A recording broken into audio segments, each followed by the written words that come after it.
In this talk, I'm going to go into a trance and a frenzy, perhaps some wild-eyed prophecy and unrestrained singing.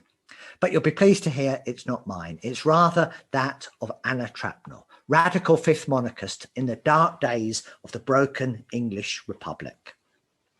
After 12 days of hard prophecy and public spectacle, Anna Trapnel, exhausted and exhilarated, described the breaking of language, how it ceases to mean, how even the Bible can empty itself and become a mere bloated corpse of scripture. Men, and she means Cromwell or the Council of State, can still speak, but it's only dead men, dead things speaking. And even as he does, his own words poison him. Quote, does he not confound himself in his own language? Trapnel's prophecy in the winter of 1654 was remarkable for many reasons. While waiting in the precincts of Westminster for the trial of her fellow fifth monarchist, Vavassor Powell, Trapnel fell into a trance and began to prophesy, attracting large crowds from all over the city, ministers, MPs, women and men, radicals, alongside Cromwell's spies. And it was an event of vehement prophetic impropriety, a spectacular performance, and another cacophonous fortnight in the country's political spiritual permacrisis. Moved from Westminster into a nearby room, Trapnel's text was taken down in shorthand from the fourth day, a scriptural and political hopscotch of prose, ad-libbed hymns and poems, as near to an actual tape recording of an early modern woman's voice as we're likely to find, sort of. So, The Cry of a Stone is perhaps the most notable piece of prophetic writing in an era of many prophets, in its length, its dramatic scope, and its ferocity.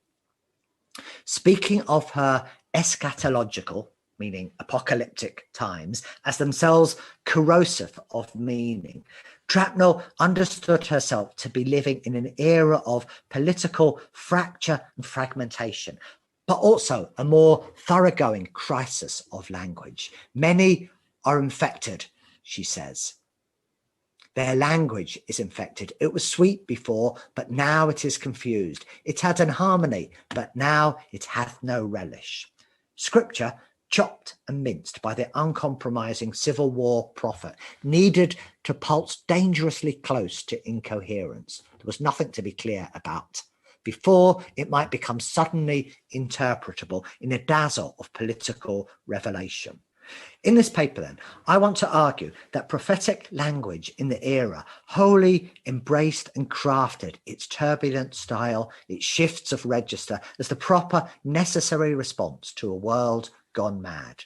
And it will make the case that Trapnel and women prophets of the revolution more generally understood themselves to be working within a scriptural poetic that could properly be termed experimental in the literary sense, that they were consciously aiming to disrupt the parameters of language and coherence, and that the nature of this cracked language was tied to their crafting and authority to speak. Closely connected with this was the fact that prophecy involved outlandish performance, bodily and unbodily, unearthly and gutsy. The word was a wind through the prophet, body and soul. Thy spirit takes the scripture all along and sets the soul a swimming therein. So the soul, immersed and drowning in the near incomprehensible word, is a characteristic state for prophetic women writers, channeling or being channeled by the divine. This was a speech that was barely voluntary, and there was little a prophet could do about it when it seized them. Whether Trapnel in Whitehall, Ezekiel, who is told to bake shit pies, or Isaiah commanded to go naked in Judea for a sign. All respond to this existential instability with an answerable style, a delirium, and fabulous theatrics. To argue thus for Trapnel, however, demands that we square apparently incompatible positions. First, that her performance is generically astute, that she's canny, that she's exegetically subtle in its weaving of the biblical and the political, as well as alert to and guileful in response to patriarchal as much as political context. Then second, that she is genuinely stupefied in a religiously infused catatonic state, that the spirits rending her body, her language and her soul is how she and the era construe the event, this seizure, how they construe incoherence. To suppose that Trapnel is not wholly rigorously certain that the divine was bellowing through her is to undermine her seriousness, to make her fake. We can't secularize. And if these seem initially irreconcilable, that it might be a muse and it resolutely cannot be a ruse, that she can be both conscious of her crafty exegetical manoeuvres and genuinely betranced, they converge in the early modern understanding of prophecy. The prophet is gripped and powerless, but also scripted, a fearless voice of political truth, which speaks outside the ordinary temporal fabric, such that the scriptural past is manifested and electric and alive in the present. We know of some 300 visionary women and about 150 treatises by 50 of these women prophets, such as Mary Adams, a ranter who gave birth again to Jesus, Kathleen Chidley, Mary Carey, Jane Terry, Hester Biddle, and others. Prophetic writing, since it first came to serious scholarly attention in the work of Hilary Hines, Phyllis Mack, Teresa Farolli, and others, perhaps 20 to 25 years ago, has not been neglected as such, but it doesn't make the English literature curriculum. Its alienating biblical idiom remains slightly baffling and for many unappealing. Female prophets are often a hard sell compared with what Teresa Farolli calls women writing in the Tory cause, an aristocratic poetry of friendship, of education, and a politics of privilege. Prophecy, it's been noted by Sue Wiseman and others, has almost invariably been secularized, if not pathologized, as emotional excess and catharsis, as psychological instability, not thinking as such, but being soaked in theology. Did the female prophet have a mind, asks Mack rhetorically, and in response to these women's abrogation of any authorship as such, they're adopting a role as merely and vehemently the vessel for God's political wrath. So prophecy is an awkward, if not an embarrassing category for the modern historian or literary historian, even when hedged with the proper caveats that it's not soothsaying or prognostication, but rather interpretation and appropriation of a biblical form, that it's ventriloquizing the fury of the divine provided a conduit for political speech, even when it's understood as a holy delirium brought on by excessive fasting. It remains hard to credit and what's worse, repetitive. In verse, the accusation goes, it's doggerel, and in prose, it's a tissue of biblical rags. Whatever we make of it, it's hard to make literature of it. Despite this, though, it is a genre. It has shared stylistic habits and rhetorical modes, and it has its typical subject matter, admonition, exhortation, dire warning, all referred to the explosive biblical word, the angry God recalled, reanimated in the volatile exegetical tradition of reading Revelation, Isaiah, and Ezekiel. So could we say in the 1650s that it was an experimental genre, that it was a little avant-garde, that Anna Trapnel was a radicalized Virginia Woolf, a HD for her times? If this is enjoyably preposterous, where's the chaise long, it remains the case that this writing was formally shocking in the literary sense, and that the surge of prophetic form was a conscious and dramatic rejection of religious propriety. For contemporaries, the flourishing of prophecy anew mattered. Radical movements such as the Fifth Monarchist Women established new literary scriptural forms as the vehicle for their apocalyptic ideas. And for all the potential anachronism, there's something appealing and off-kilter in understanding prophecy as an écriture féminine, in that its riot of eschatological thought is so consciously disruptive, wild and ranting, an écriture prophétique at least.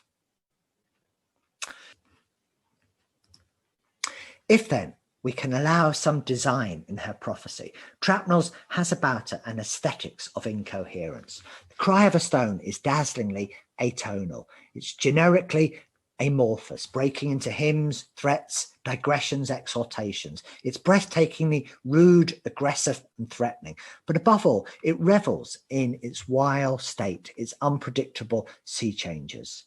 For both biblical and early modern prophets, the fragmented form of the text, its rapid shifts, its broken logic, is a correlate to, matches up with the deranged times in which they're living.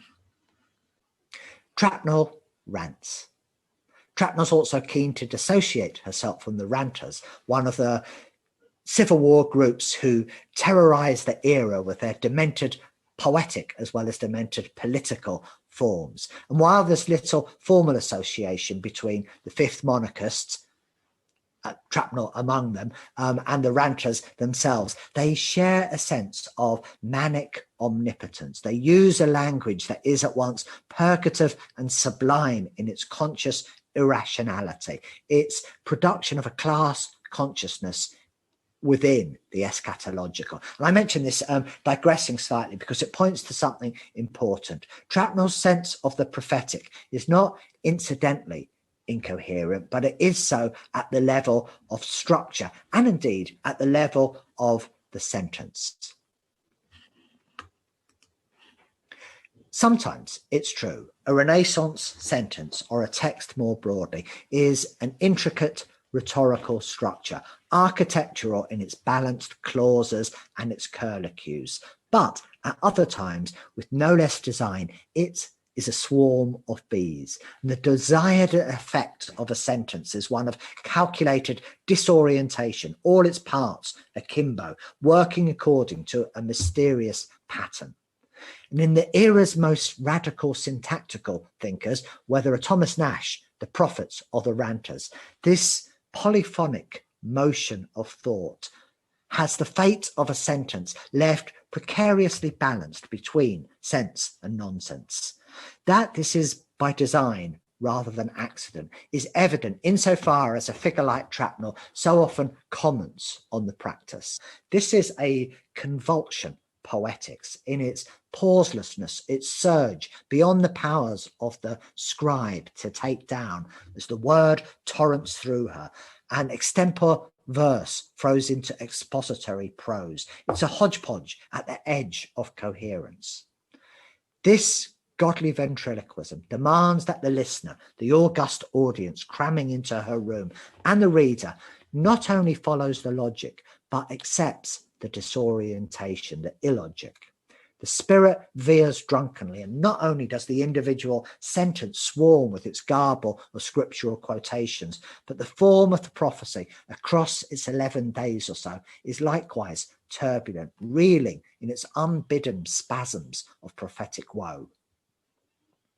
To conclude then, the theologian Dennis Turner, writing about medieval mystics, describes, quote, a theological tradition which consciously organized a strategy of disarrangement as a way of life. The prophetic writings of mid-17th century enthusiasm have something of this about them. Trapnel's Cry of the Stone is disarranged and awry and elliptical because that is how the spirit blows. But this does not suggest a wholesale lack of control or that as an oral text, it's not crafted. The Cry of a Stone is a text, a performance as political as it comes, in which a lower class woman commands centre stage in a 12-day Whitehall drama and demonstrates a command of that most crucial political language of early modernity, the patterning of the Bible onto the present. And if it remains alien to us in its scriptural presumptions and obsessions, it's also clear that Trapnel, in literary and political terms, dazzled in her brief interregnum spectacle. Thank you.